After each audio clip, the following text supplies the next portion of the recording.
নজর রাখবো পরবর্তী সংবাদে। মজদুর সংঘের দ্বিবার্ষিক তৃতীয় সম্মেলন আজকে অনুষ্ঠিত হলো উত্তর ত্রিপুরা জেলায়। আজকের এই সম্মেলনকে কেন্দ্র করে উপস্থিত ছিলেন বিশ্ববন্ধু সেন, স্থানীয় বিধায়ক তথা বিধানসভার অধ্যক্ষ।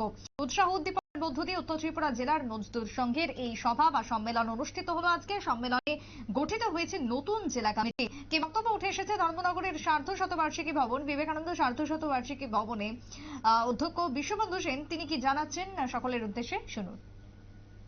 মজদুর সংঘ আজকে এখানে সম্মেলন হলো।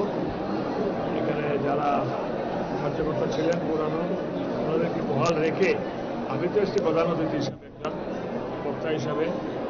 দেখলাম হল ভর্তি মানুষ, শ্রমিক ভাই বোনেরা, বিপ্লব দাস, সুব্রত, তারা কমিটিকে নাম ঘোষণা করলো এবং সর্বান্তকরণে হার্ট অ্যান্ড সোল ওদেরকে সমর্থন করে আমার নতুন কমিটি করবে।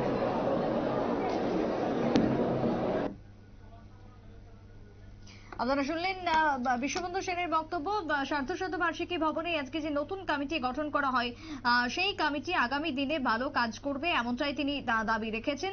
সবাইকে তিনি ধন্যবাদ জানিয়েছেন এবং ঐক্যবদ্ধভাবে কাজ করার, সকলের সুখ দুঃখে পাশে থাকার জন্য আবেদন জানিয়েছেন বিশ্ববন্ধু সেন। ছোট্ট একটা বিরতি নিয়ে নেব, ফিরে আসবো বিরতির পর, সঙ্গে থাকুন।